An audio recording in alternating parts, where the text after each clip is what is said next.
Now moving on to the next story. Lifesport. You guys know who this is?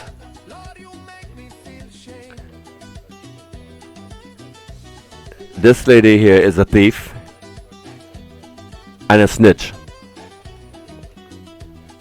But she's snitching for the right reasons. She's snitching for the people of Trinidad and Tobago. She's snitching so that we can get some justice in this situation. Even though she stole $1 million from us, she turned state witness. Oh, and you know what? Before I get into this whole, I'm a little unsure how to present this to you guys. Should I read the Express article first and then get into a video with Jack Warner in the past talking about No, I'll read the Express article first. Let's do that. The AI into Grok. All right, so this is Grok, and Grok is the artificial intelligence that's on Twitter. So here we go. I'll read this to you guys. So this is the command I sent into Grok. Here it is right here. I'm gonna read it for you guys.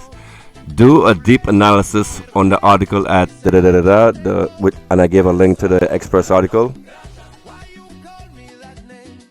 That's a lot. Use all available sources to identify the named persons in that article. See that? Use all available sources to identify the named persons in that article. So what did I told the AI to go look at, to go read the Express article, understand it, then go search all available sources that you know of, and come back and give me an approximate analysis or give me a positive analysis on who are these unnamed people in this article. Because the article that came out today with the 8 million Lifesport heist, while interesting, it named no names. But we're going to name a name here tonight on the Slimy Show, ladies and gentlemen. But first, let's read the article for you.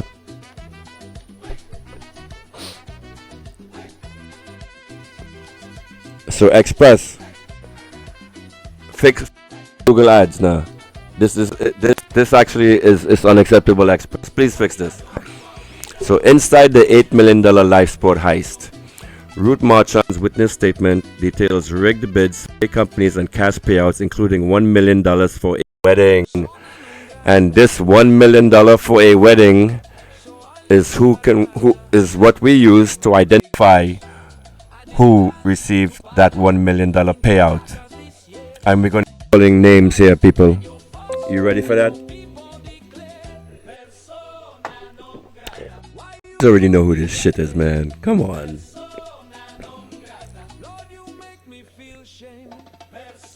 Yo, Express, for real, fix this. Express, this is unacceptable. Look at how your page is actually loading, and I have a pretty fast computer, and I'm streaming right now. This is unacceptable.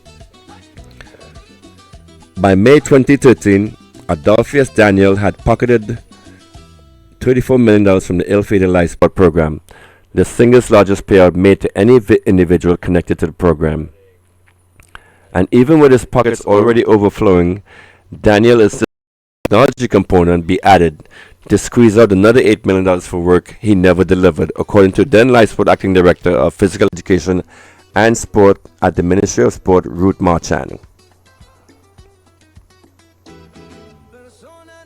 But after being threatened by a gangster during a Lifesport meeting at the Hazley Crawford Stadium that same year, and later issuing his own threat to Marchand at her office, Daniel vanished. So if you remember this part right here, in the last Express article, it stated that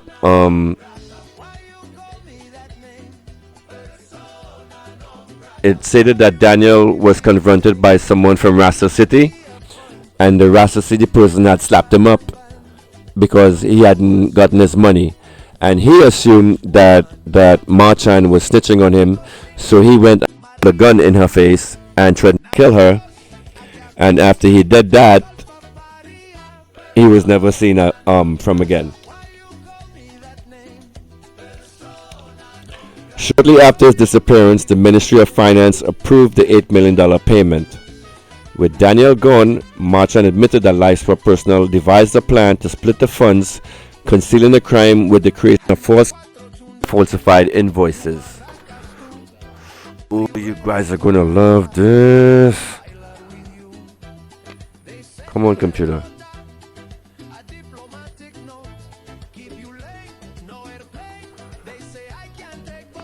In a 65-page notarized statement given to officers of the TTP Crime Division in July 2013, obtained exclusively by TV6 and the Express, Marchand detailed how wheeling and dealing went down to carefully extract the $8 million and what some conspirators did with their money. Cabinet and budget approvals for Lifesport totaled $440,666,380 million. Part 2. And I want you guys to remember. Hold on.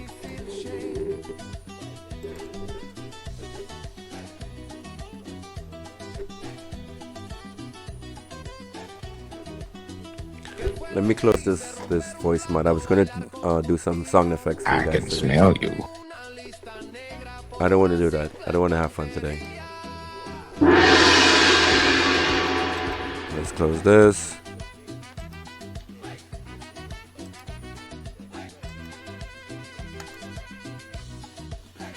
You see, this is what I was telling you. This Express article freezes up the whole freaking system because so Express, whoever codes this website in Express, now my whole damn computer's freezing up.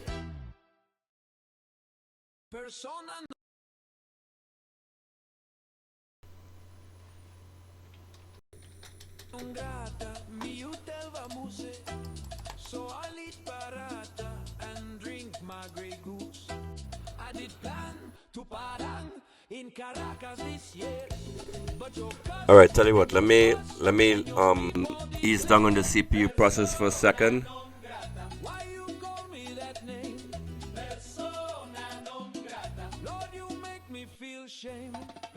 Let me close some windows in the background up. Give me a couple minutes. You're a Trini, even though you're bald head, even though you look like Professor Platypus on the on that Platypus show. My brother, I still love you. Welcome. Thank you for viewing. So back to Jack Warner. So the main focus I want you guys to focus on with what Jack Warner was saying is this corruption scandal with the Lifesport wasn't just limited to Anil Roberts. The whole entire UNC cabinet was involved in the Lifesport, and it went all the way up to the top. That is what this. This is not me saying this. This is Jack Warner saying this in this interview. That's why I'm playing it for you. So let's get back to him. It's not unusual for them to know about a verdict in advance. It's not unusual. We have some very crafty people here at the highest level of the legal. They're no trolls. They're only Trinis. They're only Trinis. You know, Trinis that want to have fun. Trinis that are doing their job. Trinis that are doing what they're paid for. We're all Trinis over here. Forget Caribbean Soul. Leave him alone. He's a brother. He's just doing his job. He's doing what he's paid to do. So don't get vexed for the man at the way how he makes his money. Okay? He has to feed his family because I hear his wife left him.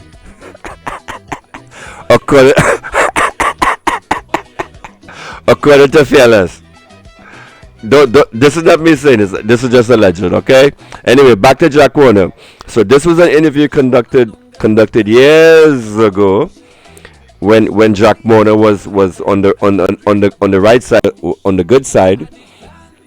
I don't know what happened to Jack Warner these days, but anyway, maybe he's getting old and he's tired of fighting. He's tired of seeing evil winning, kind of like Eric Williams, because this is the issue that Eric Williams faced when he was the leader of the country. He could not control the members in his government, and after the 1972 protests, he just literally gave up and let those corrupt individuals just do what they want. So he had a good vision, Eric Williams, but he let the people around him corrupt him.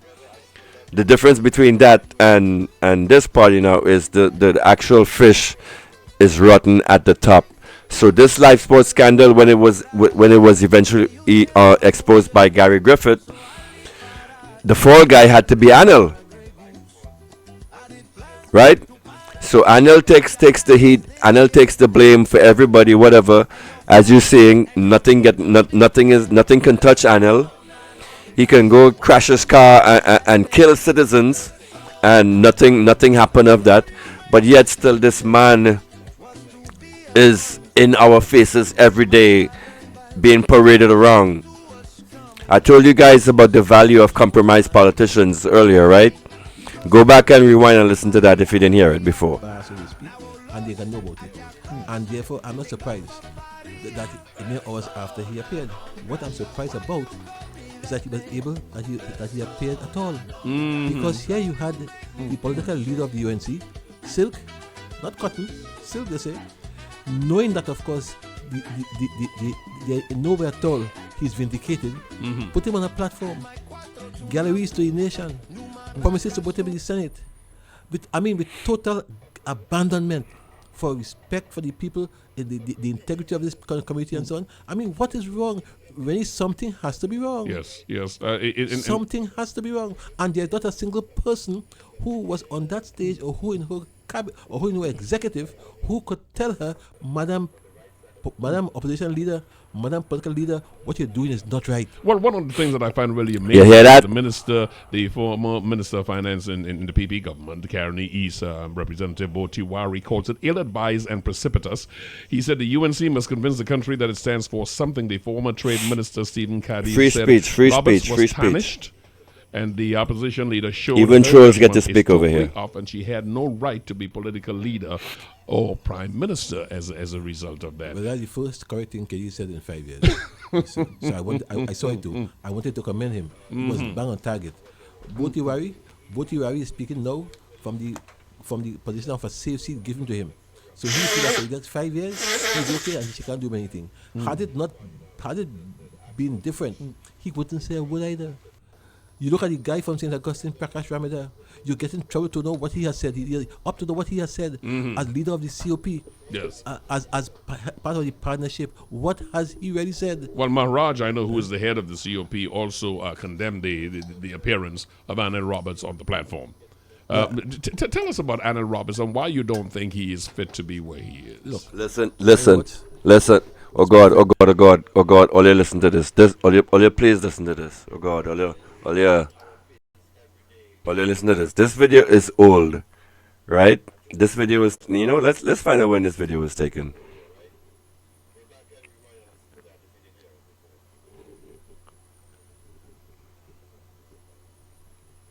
Come on, load up. What I need, you know what? I think I'll bump up my internet speed. I need gigabit speed, man. This is unacceptable. Holy shit. This video was made 9 years ago. Are you shitting me right now? Oh my God. Go and check. I mean, what is it? Folks thought that Trinidadians were asleep. I mean, what happened here? The same way you had a cabal in the party, you had a cabal in the cabinet. And the cabal in the cabinet, they allow these things to go, and you dare not say a word because they will, of course, chastise you. That's what happened. You know what? Can we, you know what? If there's anyone in the chat, can you go look this up? Who were the cabinet members in charge at the time that he made this video 9 years ago? Because he said Jack Warner is saying, not Slimy. Okay, let me say this right here. Jack Warner is saying that the entire Trinidad and Tobago cabinet at this time was corrupt. The entire one. Holy shit. No wonder they can get away with so much. If you actually read that Express article on the way they did this fraud and how they got away with all of this, it's stunning. Back to Mr. Warner, oh God. This is heartbreaking almost. And this man is still in all your government. You people still elect this man. You allow this man to still exist in public life. how did it come about? Well, I'm asking you because the public have asked the same questions. And I'm saying to you, when he first submitted 12.7 million, and then he went back to revise his figures to $11 million for each year of the 2 years, he had all the figures together. And he said, look, pay me for what I submitted first, which I rejected. Oh, Pay me $11 million for the first year. Ole, let me just say this. Annie Roberts would like to wave a wrong to all you. Oh, I get exonerated in the court. I got cleared by the court. But he was not cleared in the Slimy court. Okay? So we are going to dig into this whole Lifesport scandal. And if you are inside, if you have tips, go to the Workers' Right 868 website, workersright868.com/tips. Send me any tips, any old tips, or any points you would like me to consider with this whole Lifesport thing. I got a few today. I actually have some names to call. God, where's my organizational chart? I'll present that all for you after this video. So it's going to be long. So like I said, get your popcorn, get your drink, sit down, relax. My voice will actually put you to sleep. So put me on your TV. Just sit back and learn and absorb this information. What we have here, because we're going to go through again this whole Lifesport thing. We're going to go through Anil Roberts. We're going to go through his public life. We're going to go through this accident he had a few months ago where it is alleged that, and this is a tip that I got in, mind you. I'm getting the tips, and I'm relaying what I hear from the tips. So, a confidential source contacted me and told me that this whole thing with Anil Roberts, what's the note? It was a guy that worked at one of the corporations. Excuse me. Yes, let's say it. He killed through the actions of Anil Roberts. One of our citizens' lives was taken away in that car accident. So it's legitimate to say he killed him, right? Because whatever, blah blah blah. And no one has heard anything about that accident investigation since it happened. So is Mr. Anil Roberts Mr. Untouchable? What? Why does he get to do all of this stuff? Where's the notes that I took? Someone called in and gave me a tip with the Anil Roberts accident, and I can't find it. But from what I heard, it is alleged people that he ran a light, got into this accident, killed someone like a regular citizen. And the family of the citizen is looking for justice, but they can't find justice because they're just a regular man. They're not no politician in no high place that gets away from even avoiding even a scrutiny of TTPS. What happened with the breathalyzer? Was the breathalyzer taken on that night? Where are the results for the breathalyzer test on Mr. Roberts? Because the life of a Trinidadian was taken. And is Anil Roberts still driving these days? Does he have a chauffeur at this point? Or is he still perusing the streets of Trinidad and Tobago? I can't find my notes.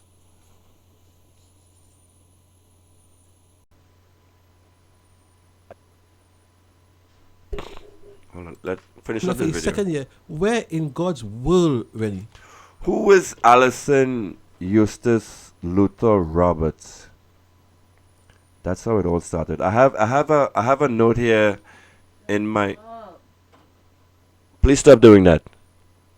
I have a note here in my notes. E-Beam International was formed in 2007 by a person called Alison Eustace Luther Roberts.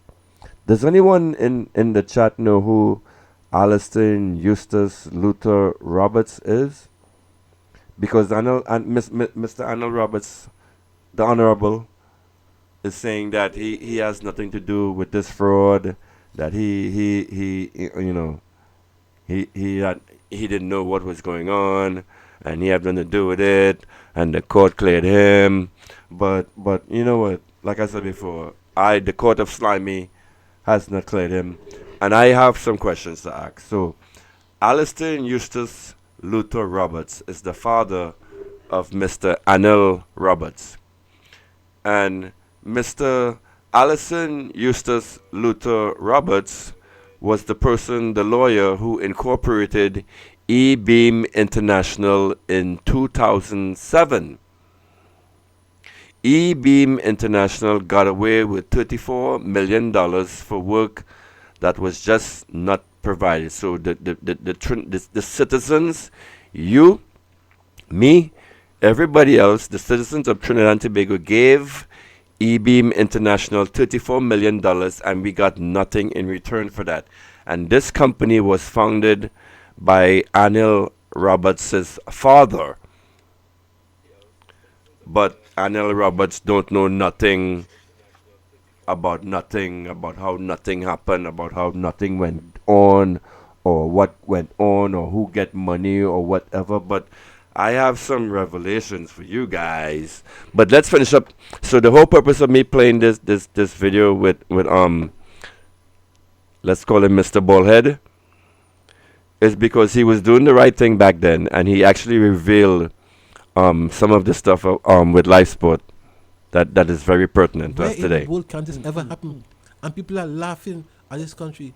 And people here in this country are catching their What money was the corruption index No work was done and he was not paid. a single of Trinidad thing when done. this was happening? And what is even more painful is the guy up to now has shown no sense of remorse. No remorse. You have said, if you want to sue me, sue me. Sue me? Because you said comfortable on what you're presenting here this morning. Oh, very. You see, if it was Mr. Jack Warner, if anybody sues me, please contact me.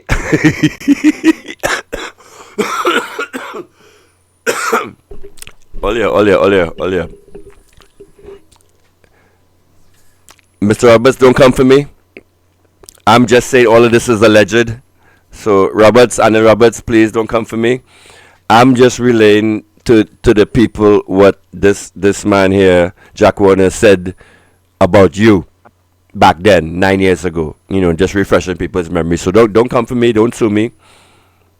get Please. some of them in the court Yes. to raise this matter, I'll be glad. Well, Jack Warner is our guest this morning. Or if How you do deep you choose to say sue me, go Jack deep Warner, and please get in go contact deep. with me. How Go to deep do you believe this workersright868.com/tips. just tell you. Give me some tips My on how to beat grandmother this always case. told me, Thank when you. a fish starts to rot, it begins at the head.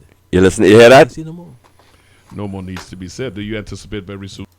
Well, Jack Warner is our guest this morning. How deep, you say this will go deep and people will be surprised. How deep do you believe this will go, sir? Well, let me just tell you.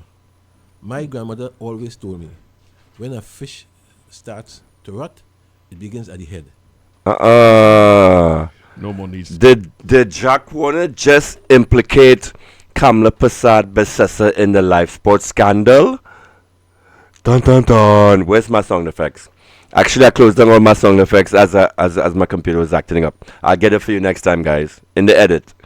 to be said. Do you anticipate very soon we will see charges, or are you, like many folks seem to say, no matter how I turn and remind folks that we've got to make a start somewhere, and I speak of my optimism that something will be done, it seems as though a resignation in Trinidad and Tobago, that nothing will come of it. Are you as optimistic as I am, or do you share that pessimism? I must confess. 9 years later, pessimistic. I'm a little pessimistic Because right I have now. seen no signs of any kind by this present government wishing to go after those miscreants who robbed this country. It seems as if the relevant departments and ministries. I know the witness didn't just appear out of nowhere. The witness came wrong since 2013. Had all the evidence, all the facts, all the statements, and now you're in government, you have become comatose. But I do have to ask this question of you, and I know at the earliest opportunity I will direct it at the parties of the present government, but I must ask you this.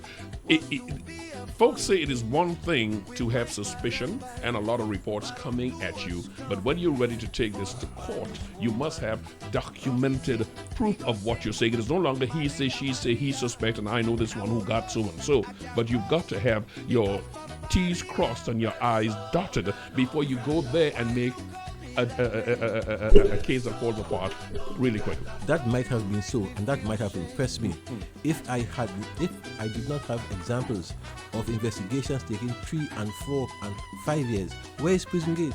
Where is Email Gate? Where is Annan Gate? And so on, and this goes on. And therefore, I'm saying that is an excuse, because if you want to really press a case, it doesn't take you 15 months to find evidence. Jack Warner is my guest. We have led up thus far to where we are with Lifesport. He says a lot of buildings will come down. This goes very deep, and the rotting fish starts at the head. We will see about that. I do want to get with you, sir, in the area of a gentleman you're very familiar with, because he said to the Prime Minister on his birthday, I am back and I am your present. My guest is Mr. Jack Warner, who is the founder of Sunshine Newspapers. That's available for you to pick up and peruse. Usually very interesting read. We were sitting down and waiting for the Attorney General and for Justice to take his course, and waiting to see what happens coming out of the Lifesport situation. But Justice Mira Dean Amor ruling that the Finance Ministry audit of Lifesport was unfairly completed is what brought this right back up. And Mr. Warner was in a position right in the belly of the beast, as a manner of speaking, and knows exactly what took place. So in the heart of things, some would prefer that I say. I must ask you, sir, to give me the details of how this corruption was done in Lifesport. I don't have all the details, because I said there's a small creek, and I was kept outside of that. You were not part of it. No. All I know is that checks were cut left, right, and center, paid to ghost companies that were not even VAT registered. Some of them had names as Dustbin Terrier and all these kinds of things and so on. I mean, names are laughable. In fact, I recall a company in Tobago was paid for cutting grass in Carapo and in Point Fortin. So I asked the question in Parliament. I said this company came from Tobago, jumped on a plane, came with his whacker, cut Carapo, cut Point Fortin, and then put the whacker on the plane and went back to Tobago. Paid him $375,000. When in Parliament, I raised all these things. I call companies, I call figures. All right, I'm back. My political leader, Mrs. Rika Remchit, from the ILP, she also had a program recently, and she also spoke about these figures and these companies.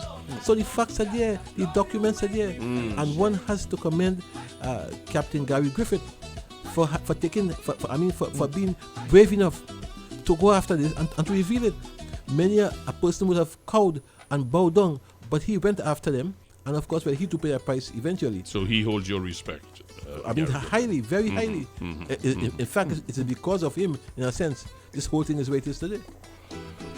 The ministers were not detected. People saying, you were saying there was not a question of detected. There was of detection. There was a case of a wink and a nod. Everybody knew what was going on. That is correct. You hear that? This small clique inside the cabinet. Everybody knew what was going on. You had people who had silk. So this Lifesport scandal is not just limited to Anil Roberts. Everybody knew what was going on. Everybody was getting paid. You knew the procedural law. You said, listen, guys, this is not happening. I said so. But the people, and there's a whole lot of attorneys, you're quite right about that.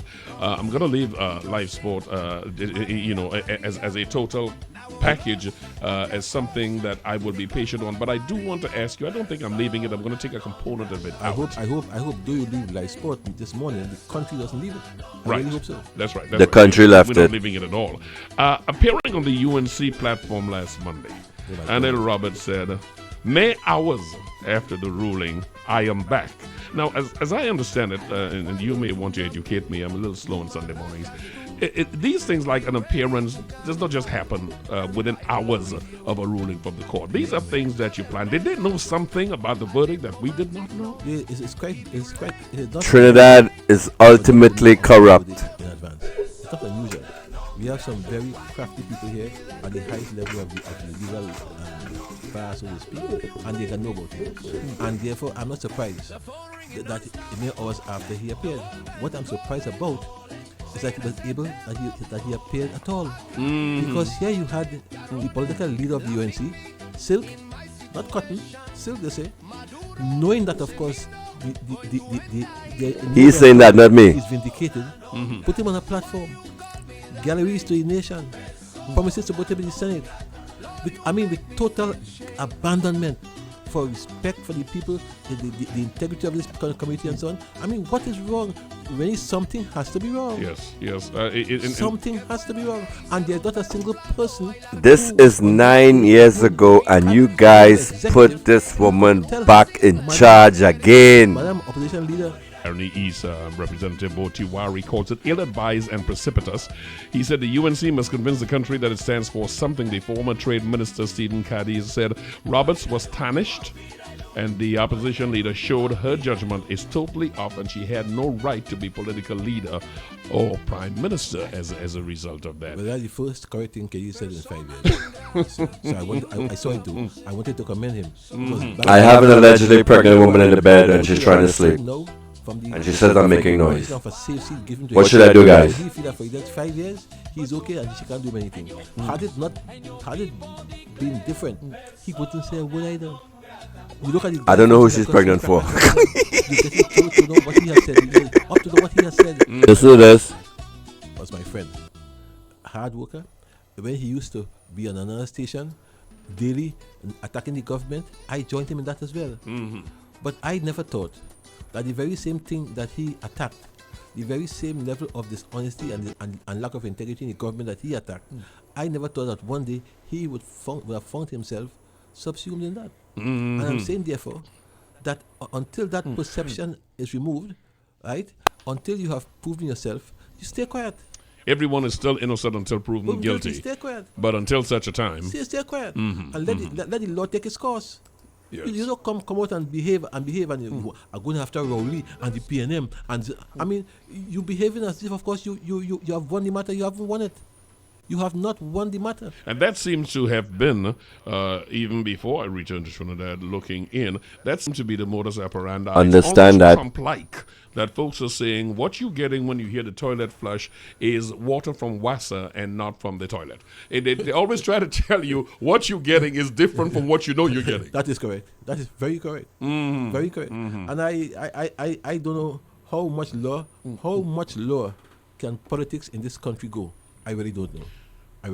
A lot of folks are kind of wholesome optimism that Jack went there. These corrupt practices, these alleged corrupt practices, the misdeeds that they have seen will come to before a court at some point. How optimistic are you about that? In general, the Lifesport included, but many others. I think Lifesport may come.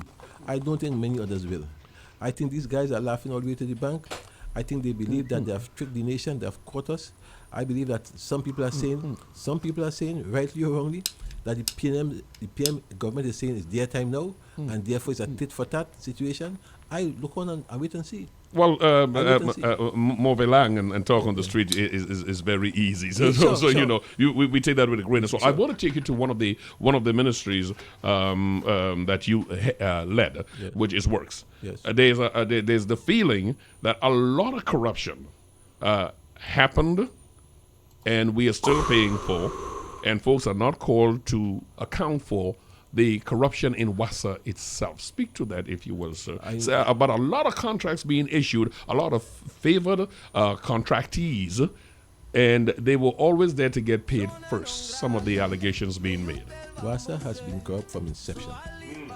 And this is not any enlightening news to anybody.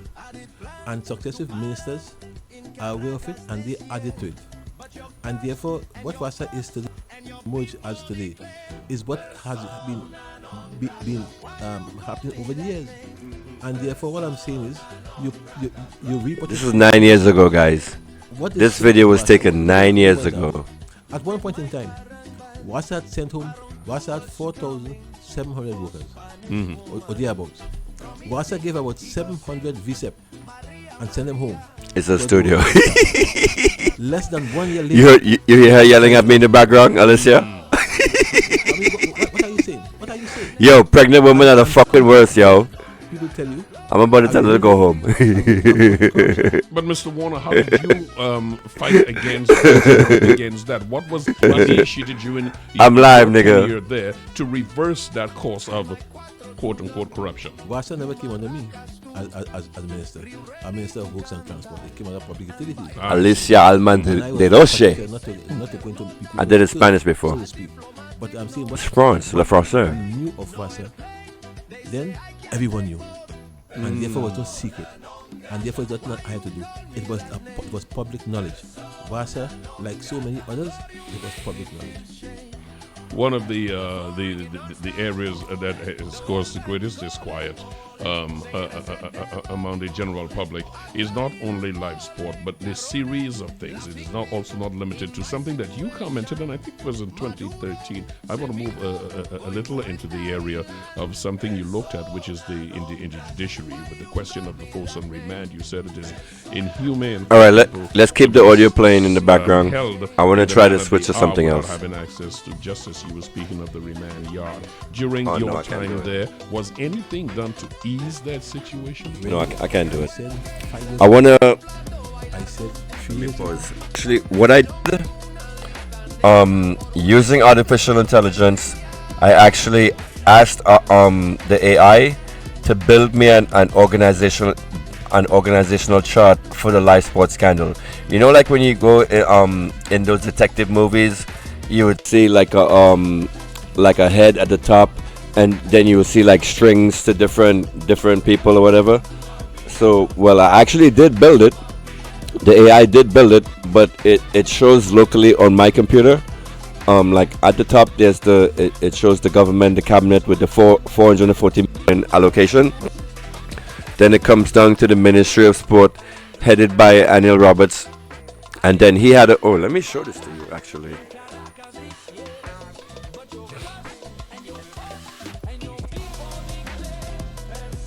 Oh, let me show this to you. So with AI, with Grok, you can actually present it with documents, and Grok can actually, let's say you don't want to read through the whole freaking article, you can say, hey Grok, take this web page, summarize it for me, and it'll do it. So I asked Grok, and this is the artificial intelligence, not me, right? Should I do this now? Do a deep analysis on the article at so-and-so Trinidad Express. Use all available sources to identify the person's name in that article. And Grok came back with 2 names for me. Stay tuned for those names. Like and subscribe. Let's continue with the video with let's hope I didn't skip past it.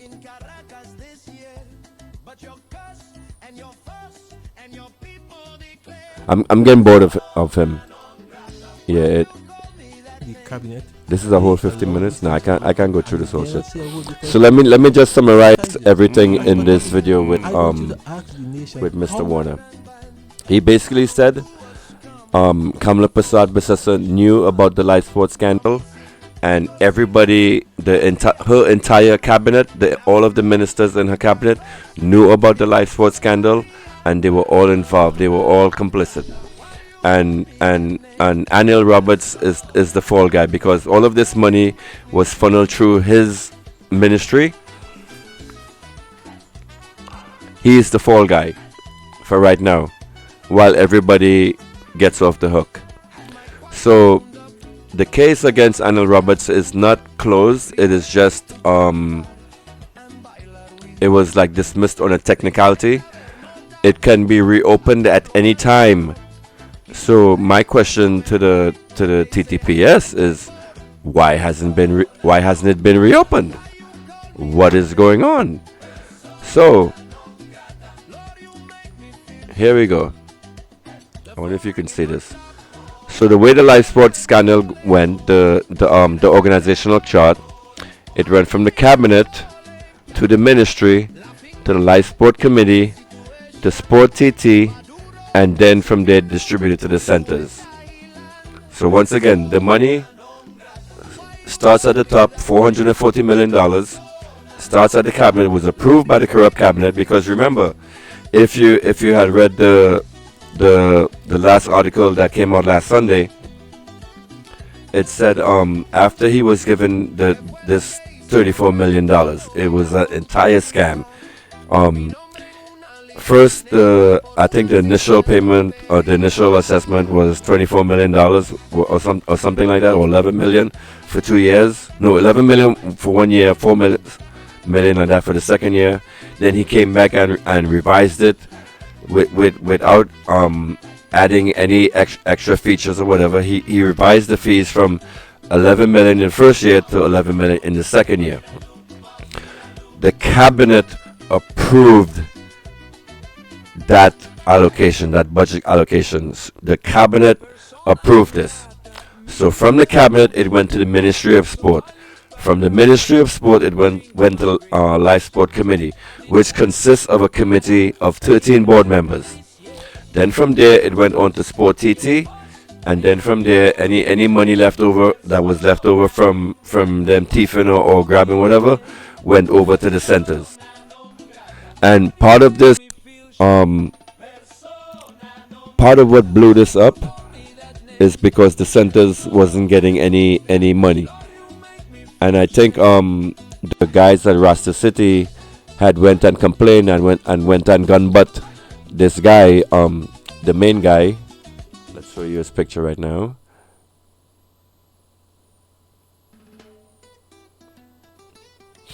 Because they were worried about the money that was not coming to them. So Rasta City, they had a some kind of meeting in the stadium. What's going on? Yes, this guy, Mr. Adolphus Daniel.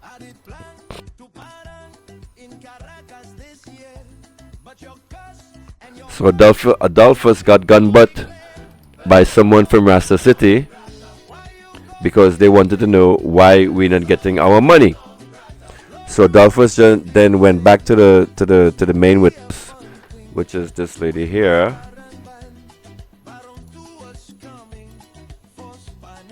What is her name? Frick, I forget. Let's go back. You know what? Let's actually read the article that came out in the Express today, because I'm getting kind of like loose on the facts a little bit.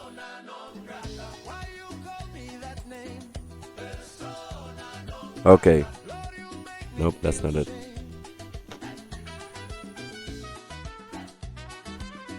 This Express article.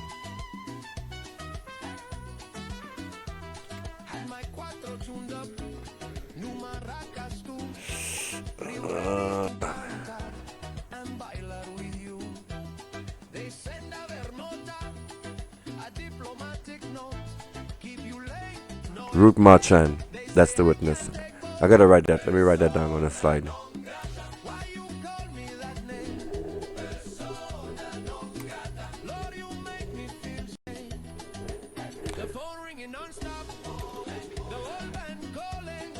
So Ruth Marchand, she was actually in the Lifesport ministry. She was the head of some department. I'll read it to you after. So she got $1 million from the $8 million kickback payments that was fraudulently approved by the parliament. Remember, after he got his initial money, he came back after the whole gun butt situation and asked for an additional $8 million for a technology component. After he disappeared, the $8 million still was presented to Parliament, and the cap approved that payment. You understanding me? The cabinet approved that payment of $8 million, and since Adolphus was not available to distribute that payment,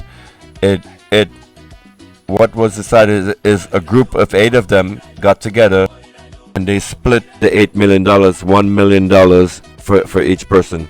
So one of the person that received the $8 million was Ruth Marchand. She went and invested in some kind of condo. She bought a condo for $1 million or something like that, and then resold it after for cash.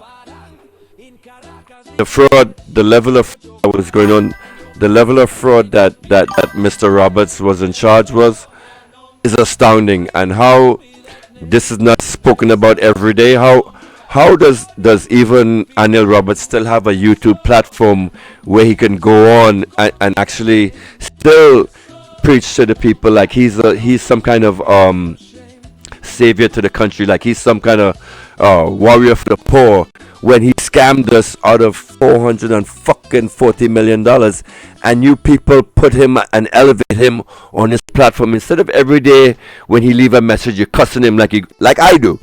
Because I would go after every time he leaves a message on the Doubles and Coffee, I will go into the comments and leave some kind of nasty cuss for the man. Why are you people going on there and supporting this nonsense? This man who stole from you, who literally, like, when you go to the grocery and you're wondering why the shit costs so much, it's because of this man, because all of that money, that is how it is extracted from you as a citizen. All of this it is taken back from taxes, from the increased taxes, from all the fraud and all the money that these guys spent and stole from you. Alright, so where's the article from for today?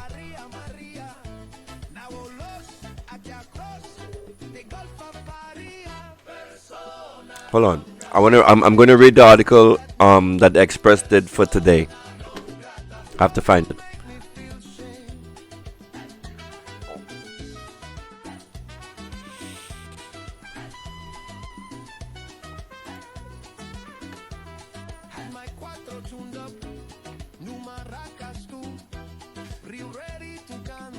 I'm going for 3 hours, guys. Thank you for still being with me. I know it's getting late. Sunday night, you guys gotta go get ready for work, do the grind, all that.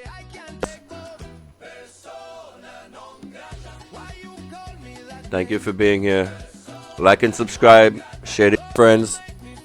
If you know a Vinci person, share this to the Vinci friend, because this live stream tonight was mostly focused on the Vincentians, my brothers over there in St. Vincent.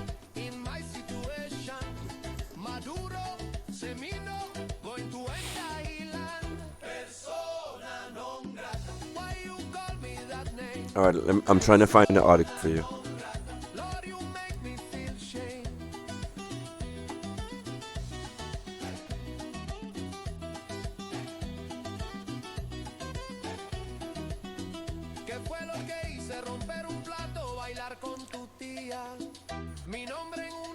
Not displaying. God bless you.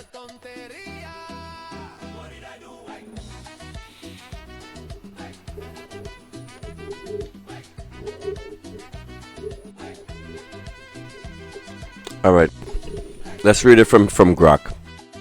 Article published by the Trinidad Express on November 16, 2025, which was yesterday now, provides a riveting insider account of brazen $8 million fraud within Trinidad and Tobago Lifesport program.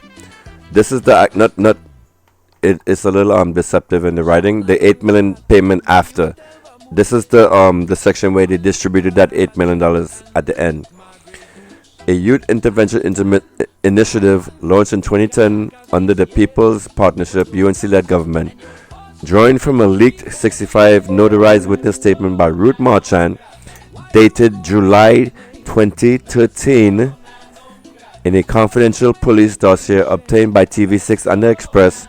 It exposes not just the mechanics of the heist, but a culture of systemic corruption, bid rigging, and personal enrichment that permeated the Ministry of Sport and its affiliates. This $8 million scheme was a subset of a larger $440 million Lifesport ripoff, as detailed in a companion piece. But the article zooms in on the technology component fraud, portraying it as a desperate gang-like conspiracy triggered by the disappearance of a key contractor, which was the...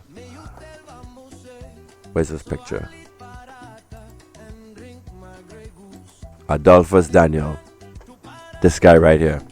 So after he disappeared, the UNC government had $8 million to play around with, and they had to figure out how to distribute this to the people. So Lifesport budgeted at $440,666,381 and approved by cabinet, aimed to stay at risk youth towards sports and skill training to curb crime. Instead, it became a vehicle for graft, with orders later revealing procurement breaches, equipment theft, supplier fraud. The program's abrupt shutdown in July 2014 by then Prime Minister Kamla Prasad Besessa followed explosive media expose and a Central Audit Committee report, but criminal prosecutions have lagged. A point of ongoing frustration in public discourse. The article's narrative, laced with Marchand's vivid quotes, example, "We weren't seeing Daniel, so we thought he had gone," reads like a crime thriller, highlighting how officials mimicked gang practices to evade detection. No emails, backdoor meetings with doors ajar for plausible deniability, and cash-stuffed brown envelopes.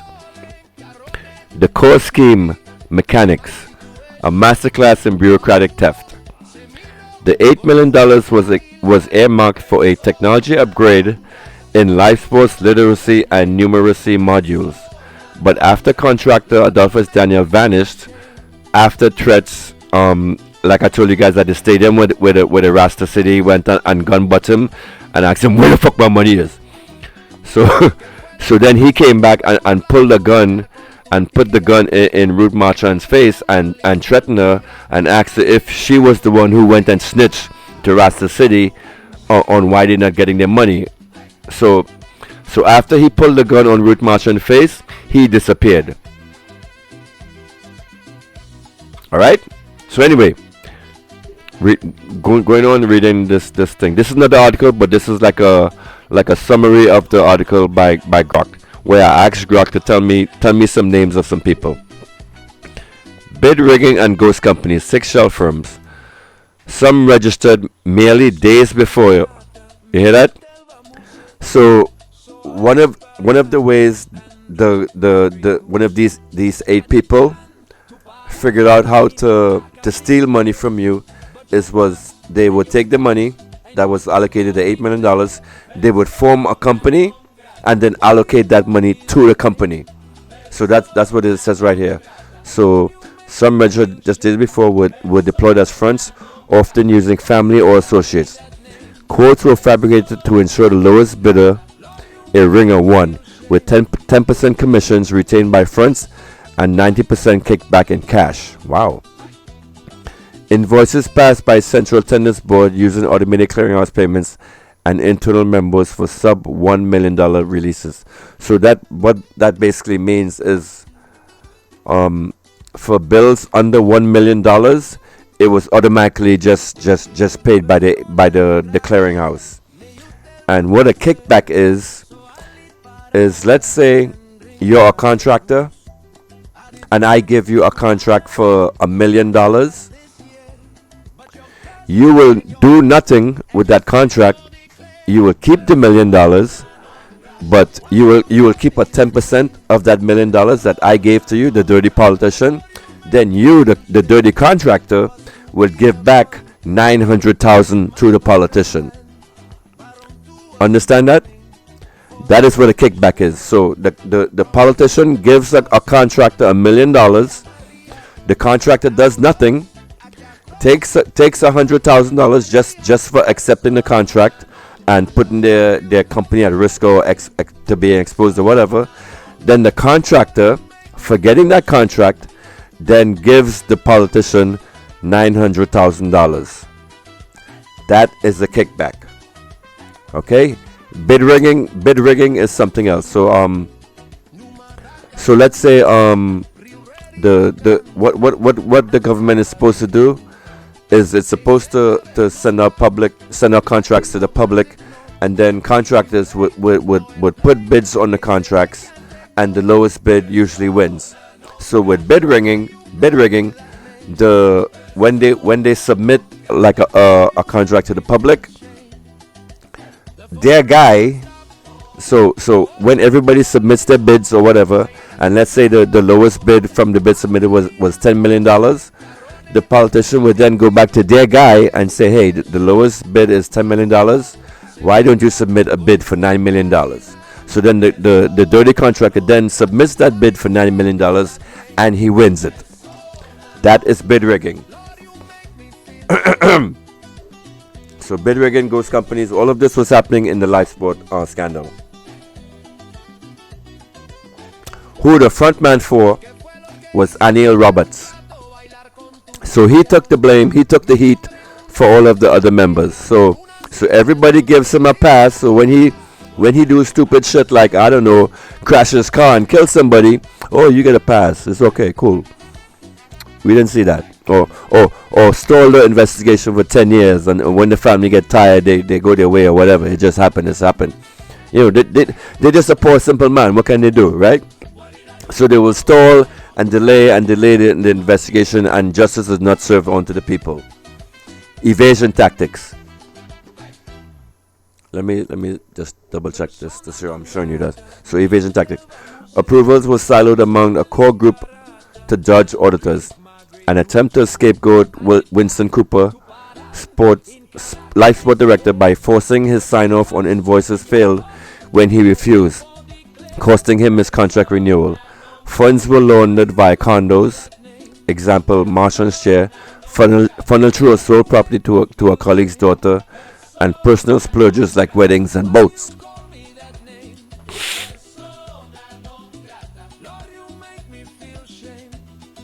Scale and impact. The highest compounded Daniels prior $34 million siphoning off for undelivered work by May 2013. No deliverables materialize. Pure ghost construction, meaning Marchand got $8 million to provide tutorial services for the youth of Trinidad and Tobago.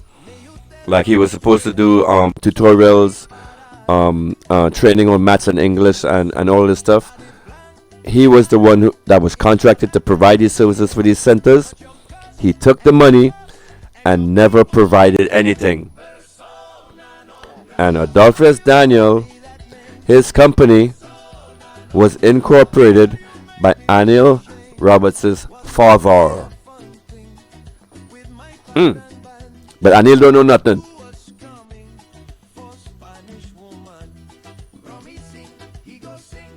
This highest compounded Daniels prior to $34 million siphoning for undelivered work by May 2013. No deliverables materialized. Pure ghost transactions. The article implies deeper ties to criminal elements, echoing broader Lifesport probes into conspiracies involving Ministry of Sport staff, Sport TT. This whole Lifesport stuff, which was the brainchild of Anil Roberts, was corrupt from the top down. And who suffered? The actual citizens that they were supposed to help, the youth, the affected youth of the country. The fraud's audacity lay in its banality, exploiting procurement loopholes in a program meant to uplift vulnerable youth.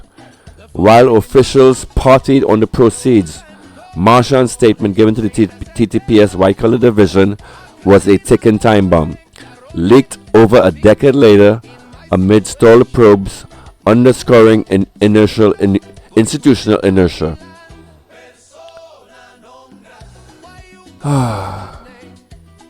Lifesport's collapse, it wasn't isolated.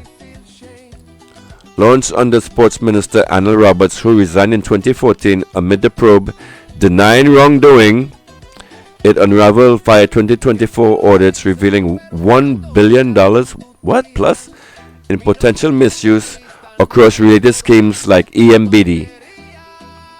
Wow. That is how much money this government stole from you guys. Artificial intelligence actually knows this shit and you guys don't. As of 2024-2025, police investigations remain active per ACP Kurt Simon, with one suspect cooperating, but no major convictions. Civil suits, however, have advanced. In July 2025, a High Court judge awarded nominal damage against Sport TT's ex-CEO John Mullanteal and 13 board members for rubber stamping the $34 million E-beam contract, slamming their fiduciary breaches despite ministerial pressures.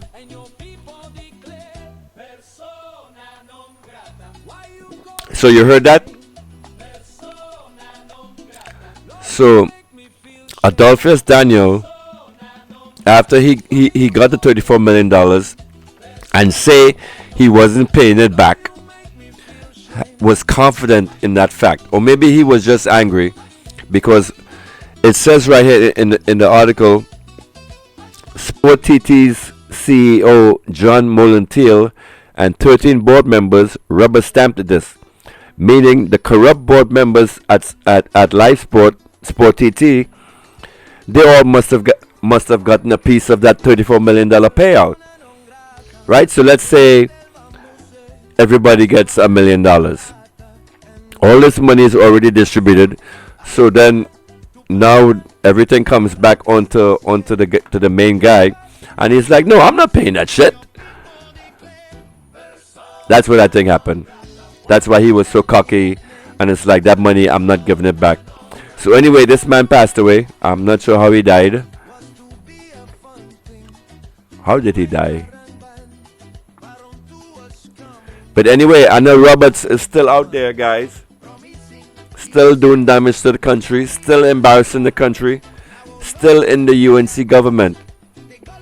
And like I told you guys before, with an evil government, compromised politicians have value.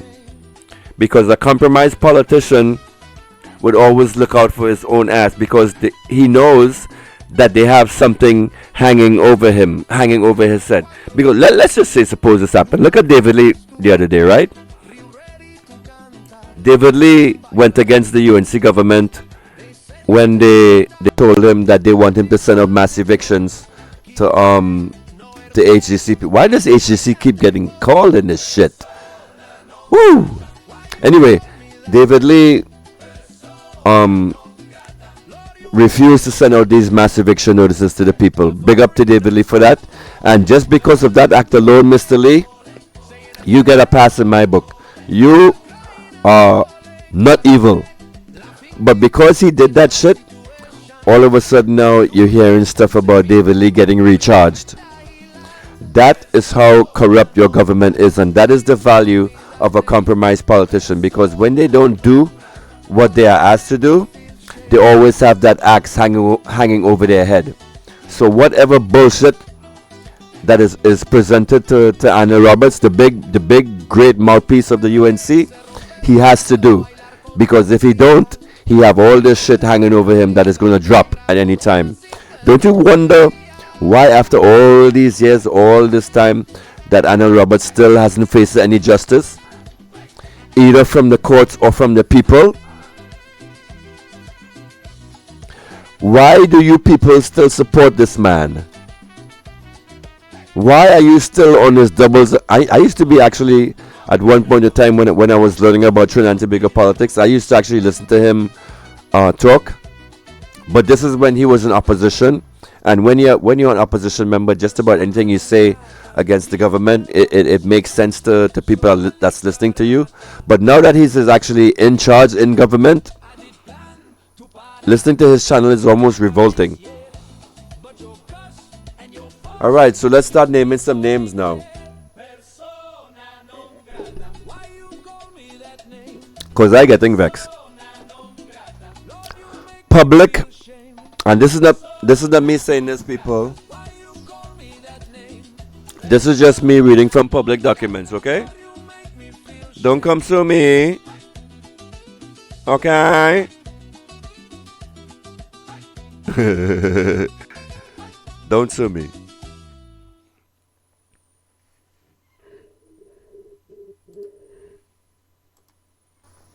Alright, so let's start naming names. So out of that $8 million that was distributed, it was distributed to 8 people. 8 people got $1 million each from that payment. We can name one person, Ruth Marchand. She admitted that she took $1 million and put it into a condo. That was what was revealed in the Express article that came out today.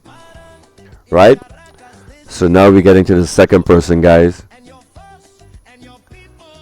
We're going to go to the second person, and we're going to name the name of that second person that got $1 million. $1 million that was not named in the Express article, but we are going to name them here on the Slimy Show. Oh, this is so fucking cool. You know what? Yo. You guys, look at it. Look, I don't know if you can see this post. Out of AI Grok is actually linking my account into research into this whole stuff. This is so freaking cool, man. All right, here we go. Let's name some names. Like and subscribe, guys. All of you still viewing with me, all you night owls. Welcome to the Slimy Show. I am Slimy. I'm broadcasting on the Workers' Right 868 platform. Renison is doing that because we're partners now. Like and follow me at the Slimy Show on YouTube if you want to get updated content from me, because I'm going to start doing that now. Content will be posted on my site before it's posted on the Workers' Right platform. So we're broadcasting on 5 platforms. Like and share this video to your friends. I'm losing my voice now. Alright, let's wrap up. This article anonymizes most publishers. Example, senior government official, senior Lifesport official, to shield ongoing probes. But Marchand's statement names in the leaked dossier, redacted in publication for legal reasons.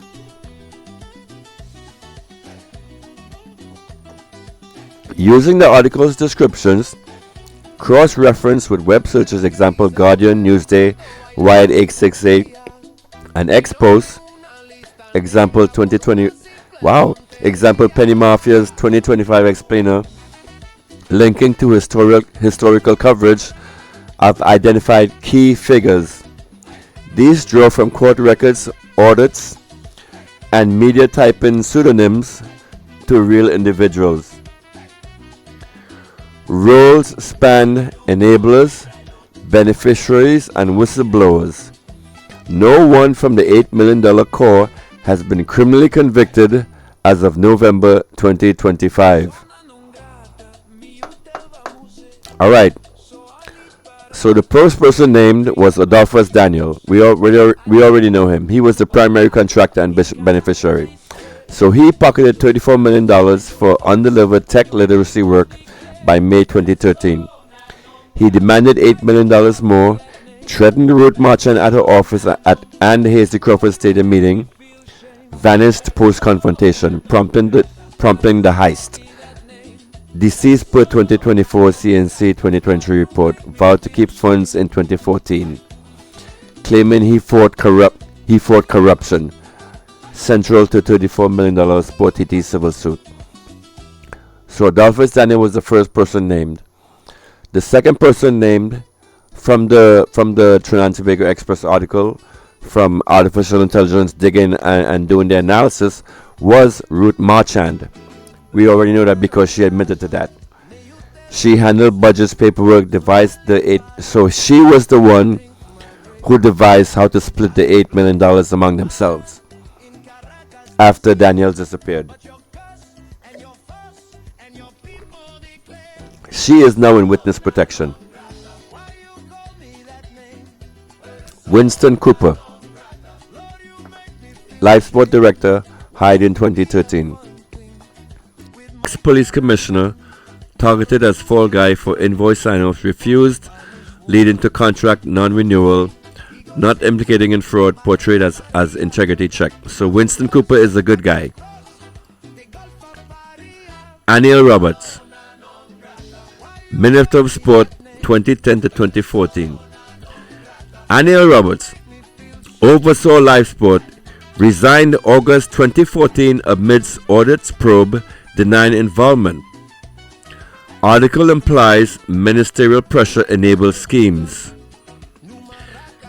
2025 Express notes his silence on leaks. X-Post example Express updates 2016 pull public on prosecutions under his watch.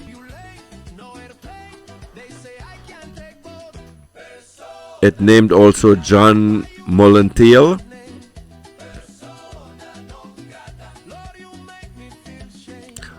John Molentiel approved $34 million e-beam sole source contract. So Molentiel was the person that approved this whole $34 million fraud. It doesn't say how much money he got, or if he was actually involved in this $8 million stuff. But why is this the AI giving me his name? But anyway, I'm just reading from the AI, guys. I'm not accusing any of these individuals of any kind of fraud. Dave Bob, no, I'm not accusing you of fraud, Dave Bob. But you're dead now. So Dave Bob, Lifesport official, deceased, aware of kickback practices via female friends fronts. No direct $8 million rules specified. So Dave Bob, you're clear from this one. So there's Sebastian Paddington, part of a 13-member board, sued civilly 2025, approved flawed contracts under ministerial directives. So what minister was who was the minister that was directing him? Anybody know? What minister of sport was directing Sebastian Paddington to vote in a certain way? Are you guys understanding the significance of board positions now? Are you guys now terrified that you've heard the ground report and all this in social media for the past few months about this scramble to put operatives, UNC operatives in board positions? Doesn't that concern you just a little bit now, knowing the level of corruption that board members can get themselves into? So why was this push put out on social media for all, and you hear it up to this day? People blatantly calling into social media programs asking why they haven't been assigned board positions yet. Utter corruption, stink and dirtiness. I've never seen anything like this in my life. So let's continue. I'm not exactly sure why the artificial intelligence named all these names. The one name I was looking for was Mikey K, because he was employed under the Lifesport program, getting $90,000 a month. I was actually hoping that the AI would spit out his name, but there's nothing here as yet. Maybe I should dig a little deeper. All right, so here's this right here. In the Express article, it said that one of the people that received the $1 million payout used that $1 million to fund a wedding. Who got married around that time? Anybody know?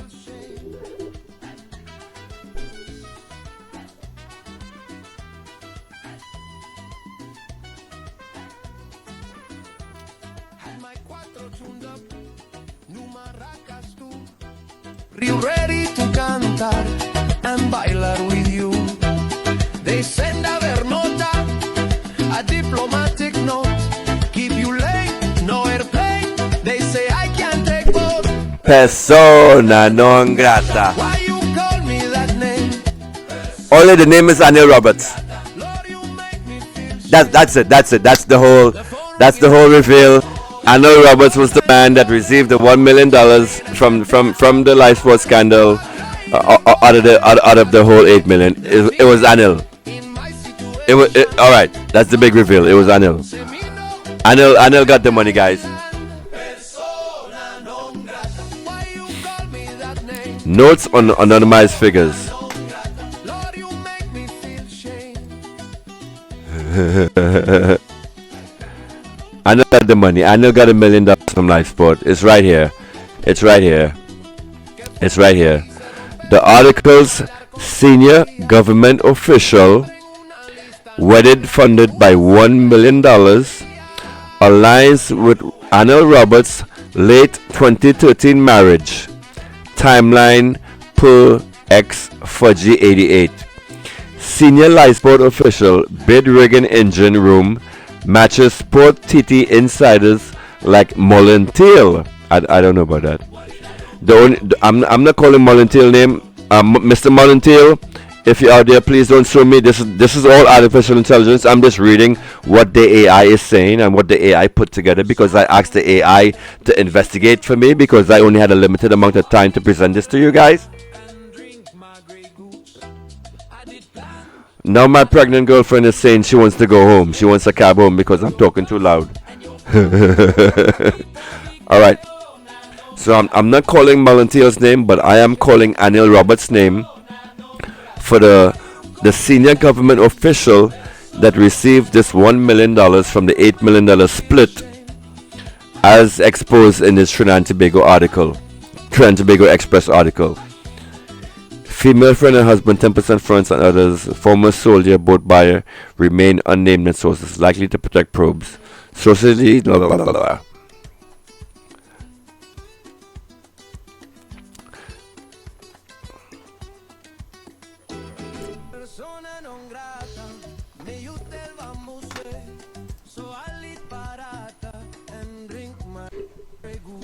Guys, this heist wasn't victimless.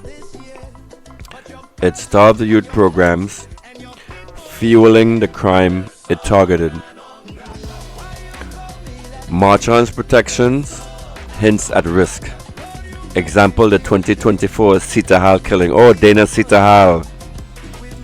That's Dana Sita Hal. Am I going to get myself in trouble for calling her name? Well, anyway, guys, with this whole big bacchanal that's going on, it wasn't just money that they stole. They actually allegedly killed somebody over this nonsense. So Dana Sita Hal. All right, let's just read what the AI says. This heist wasn't victimless. It starved youth programs, fueling the crime it targeted. March-ons protection hints at risk. Example, the 2014 Sita Hal killing. 2025 Ramratan murder probes, with investigations shelved per 2025. Despite $1 billion plus in losses. The leak reveals calls for justice. Politically, it stains the UNC legacies, while PNM faces inaction critiques. As ex-user Rakos noted in November 25, anticipation builds for Part 2, potentially naming more. Ultimately, the article indicates a rotten system where evil forbids questioning. Poor penny mafia, demanding reforms in procurement and whistleblower safeguards. Where did AI get this from? Because I don't remember saying any of this in my article. But this is so cool that Grog actually picked up my name to reference in this whole thing. That's cool.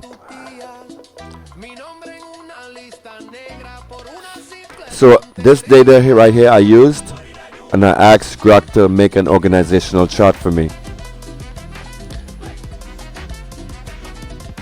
So here it is right here. And if you were paying attention to the video from Jack Warner earlier, he said that this corruption, the Lifesport scandal corruption, went to the tippy top. It went to the Prime Minister, according to Jack Warner, right? So the Dutty cabinet approved $440 million. God knows how many of those cabinet members set up front corporations to actually gain money from all this. This is one of the most dirtiest evil scams I've ever seen in my life. And this happened in my country.